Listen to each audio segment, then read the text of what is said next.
Welcome everyone, I'm Dale and this is Cinema Historia. A family preparing for Christmas Eve, stormy weather, and a missing father. This week we're going back to 1971 for an inspiring drama called The Homecoming, A Christmas Story, starring Richard Thomas, Patricia Neal, and Andrew Dugan. And this is directed by Fielder Cook. So, where does our story begin this week? Well, our story begins on Waltons Mountain in Jefferson County, Virginia during the Great Depression in 1933. It's Christmas Eve and the Waltons, a poor American family, prepare for Christmas. John Boy, played by Richard Thomas, was trying hard to fill his father's shoes that winter. The Waltons were in the middle of the Depression and the mill on which their village depended had closed. The father, John Walton, played by Andrew Dugan, had found work in Waynesboro, a town 50 miles away, and could only be with them on weekends. On Christmas Eve, early in the afternoon, the family had already started looking forward to his homecoming. Picking apples in the cellar for their mother, Olivia, played by Patricia Neal, to make for her applesauce cake. The children also recover their milking cow that had escaped from the farm yet again. Cracking walnuts in the barn for their mother's cake, they also discuss their Christmas wishes. Meanwhile, Olivia makes her way to Ike Godsey's general store for sugar and meets the Baldwin sisters, wealthy locals making a living on their father's recipe of bootleg whiskey. Their machines stop working, and afraid they will run short on supply, they ask Olivia upon her husband's arrival, can he stop by and help with repairs? Sheriff Bridges, who is on the lookout for the Robin Hood bandit, someone who robs turkeys for poor, needy families, tells Olivia about the bad road conditions and should be concerned about her husband's return. With John Boy and Grandpa out cutting down a Christmas tree, Olivia returns home to hear an announcement on the radio. Stormy weather has caused a bus to overturn, claiming one casualty on the highway from Charlottesville, the same route as John was traveling. Olivia, being a stern, strong-willed mother, sends John Boy on a mission to find his whereabouts. So, does the Walton family fear the casualty was their own family member? Does sending John Boy out on a stormy night endanger yet another? Or does faith in their father's return produce a wondrous homecoming and a Christmas story to tell? Ed Hamner had written The Homecoming in 1970 as a follow-up to his 1961 book, Spencer's Mountain. Warner Brothers owned the rights to the original book and therefore the characters' names. Production company Lorimar was a small company with only a few productions under its belt, was looking for a hit.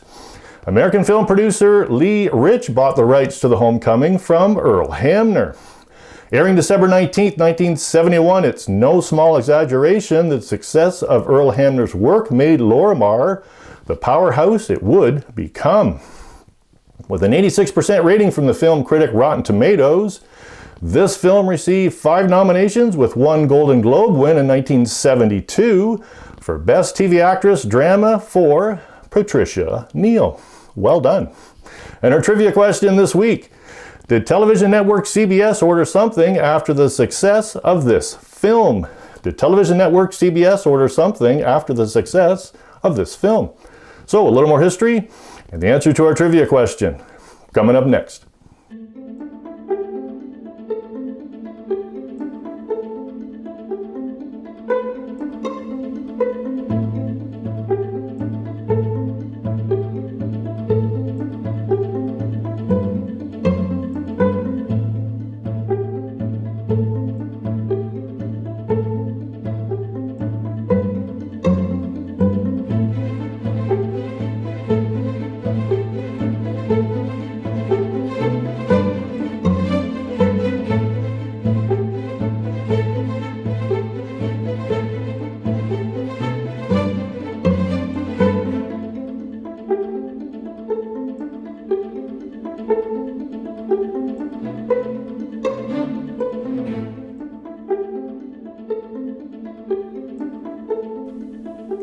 Now in our film, Ike Godsey's General Store enters into our story. So for history this week, I found a former general store that predates 1933 and is still operating as a store today. So, nestled in the hamlet of Morganton, Ontario, Canada, is Ray Cobbing Antiques and Collectibles. Originally named Snyder's Corners in 1830 after its first settler, William Snyder, who built a log cabin there in 1833. In 1868, the name changed to Morganton in honor of the influential Morgan family. The general store is the most predominant building, and appears this property was originally owned by John Henry Raycroft as early as 1854. R.S. Newman operated the store in 1867, later selling to John Alexander Anderson, who also purchased the attached house. In 1909, the Andersons sold the property to local farmer Marcus Wesley Massey, later selling to Lorne Darling. Darling ran it for nearly 40 years until his nephew George and his wife Viva took ownership from 1960 to 1975. The general store was closed in 1975, then purchased in 1979 by Ray Cobbing. And the store is now the home of Ray Cobbing Antiques and Collectibles. Ray Cobbing was born in England and grew up in nearby Warkworth, Ontario. The store is an attractive saltbox-style building and large windows and a classic storefront veranda. China, furniture, and artwork give wonder to your shopping experience, with sales being rung up on a century-old cash register. Now here is Ray to tell you more of our amazing story. Hello everybody, my name is Ray Cobbing. I live in a little hamlet near Campbellford. It's called Morganton.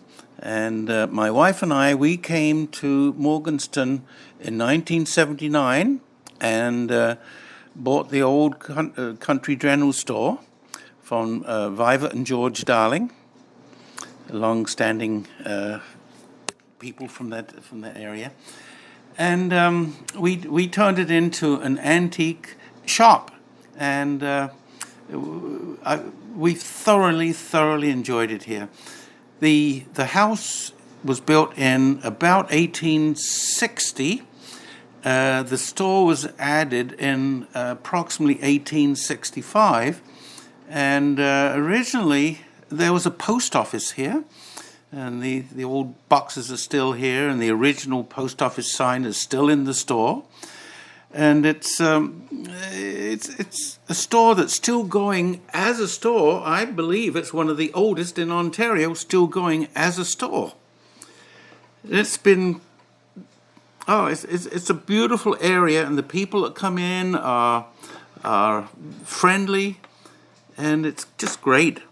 They sold automobiles, and they sold everything from cowlick for the farmers, food, and general groceries.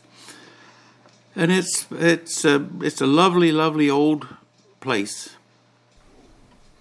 Isn't that just amazing?